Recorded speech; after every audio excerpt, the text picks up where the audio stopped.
मार्केटमध्ये मस्त गाजर आलेले आहेत, तर आपण गाजर टॅमॅटो वडी करत आहोत।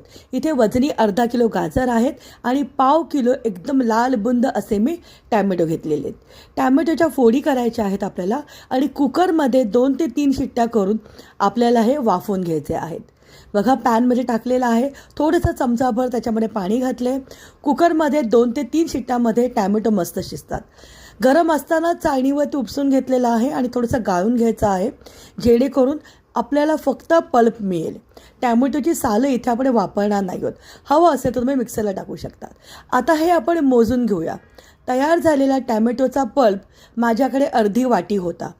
अर्धी वाटी पल्पसाठी आपण अर्धी वाटी इतकं साखर घेणार आहोत। बाजूला मी गाजरसुद्धा किसून घेतले होते, गाजरसुद्धा मोजून घेऊया। गाजर जेव्हा तुम्ही वाटीमध्ये भराल तेव्हा थोडंसं दाबत दाबत भरायचं आहे। 2 वाट्या इथे माझा गाजराचा किस झाला होता अर्धा किलो गाजरसाठी। इथे आपल्याला लाल बुंद गाजर घेणं गरजेचं आहे। 2 वाटी गाजरासाठी आपण 1 वाटी साखर हे प्रमाण आहे। एका जाडबुडाच्या पॅनमध्ये 1 टेबलस्पून तेल घेतले। सुरुवातीला गाजर फक्त आपण परतून घेणार आहोत। थोडंसं गाजर शिजत आला की आपण त्याच्यामध्ये टॅमॅटोची प्युरी ॲड करणार आहोत। अप्रतिम चवीची अशी ही टॅमॅटो गाजर वडी तयार होते। जर तुम्हाला टॅमॅटो आवडत नसेल तर त्याच्या जागी तुम्ही अर्धा बीटसुद्धा शिजवून यामध्ये ॲड करू शकतात। आता यामध्ये आपण ॲड करणार आहोत टॅमॅटोची प्युरी, साखर ॲड करणार आहोत। 2 वाटी गाजराच्या किसासाठी 1 वाटी साखर आणि जितका टॅमॅटोचा रस होता तेवढीच साखर, म्हणजे मी इथे 1.5 वाटी साखर घेतलेला आहे। सुरुवातीला हे बॅटर खूप तुम्हाला पातळ वाटेल। आता बघा व्हिडिओमध्ये तुम्हाला जसा दिसतोय रंग एकदम गडद आहे, पण जसं जसं हे घट्ट होत येईल याचा रंग हलकासा बदलत व्हायला सुरुवात होते। यामध्ये 1 टीस्पून जायफळ वेलची पावडर टाकलेली आहे। गॅसची फ्लेम ही मंद आचेवरती ठेवायची आहे। संपूर्ण कृतीसाठी मला फक्त 20 मिनटं मंद आचेवर लागले होते। सतत ढवळत राहिलं ते पॅनला खाली चिटकत नाही। बाजूला एक प्लेट घेतली आहे, त्याला तुपाचा हात लावून घ्यायचा आहे। जर तुमच्याकडे बटर पेपर असेल तर तुम्ही बटर पेपरवरती सुद्धा हे थापू शकतात। बॅटर बघा हळूहळू घट्ट व्हायला सुरुवात झालेली आहे। सतत चमच्याने ढवळत राहिलं तर हे पॅनला खाली अजिबात चिटकत नाही। आता जरी तुम्हाला एकदम लाल बुंद दिसलं तरी जसं जसं हे घट्ट होत येईल तसा तसा याचा रंग बदलत जातो, हलका केशरी रंग याला येतो। घट्ट होईपर्यंत आपण सतत ह्याला ढवळत राहणार आहोत। ज्यावेळेला तुम्हाला असं वाटेल की याचा रंग बदलायला सुरुवात झालेली आहे, पॅनमधलं आपलं मिश्रण सुटत आहे, पॅनला अजिबात चिटकत नाही आहे, ह्याचा अर्थ आपलं हे रेडी झालेलं आहे। जेव्हा हे घट्ट होईल आपण गॅसची फ्लेम बंद करणार आहोत आणि यामध्ये ॲड करणार आहोत 2 टेबलस्पून पिठी साखर। मी साधी साखर मिक्सर जारमध्ये टाकली होती आणि त्याची पिठी साखर घरीच करून घेतली होती।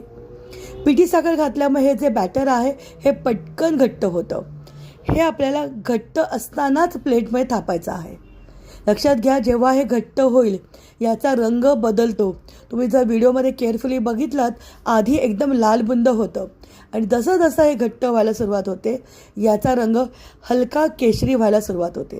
ज्यावेळी याचा रंग हलका केशरी होईल, पॅनमधून ते सुटायला सुरुवात होईल, अशावेळी गॅसची फ्लेम बंद करा। त्यामध्ये 2 टेबलस्पून पिठी साखर टाका आणि पिठी साखर नीट मिक्स करून घ्या। पिठी साखर मिक्स झाल्यानंतर तुम्ही बघाल हे लगेच घट्ट झालेलं आहे। गॅस बंद करूनच आपल्याला पिठी साखर टाकणं गरजेचं आहे। आता ज्याला आपण तूप लावलं होतं त्या प्लेटमध्ये टाकूया आणि गरम असतानाच याला आपल्याला थापून घ्यायचं आहे।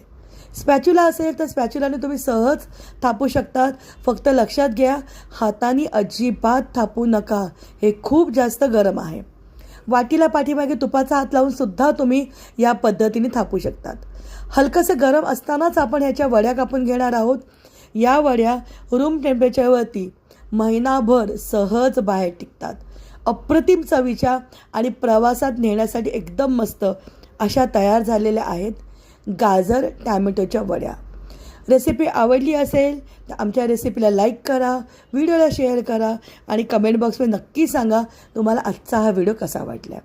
पूर्णपणे थंड झाल्यानंतर बघा किती सहज या वड्या निघतात।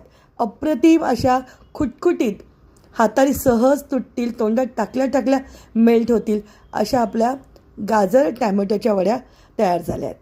लक्षात घ्या, जितका टॅमॅटोचा रस होता तितकी आपण साखर वापरली आहे आणि जितका गाजराचा किस होता त्याचा अर्ध आपण इथे साखर वाटलेली आहे. रेसिपी मी डिस्क्रिप्शन बॉक्समध्ये देत आहे, ती नक्की चेक करा.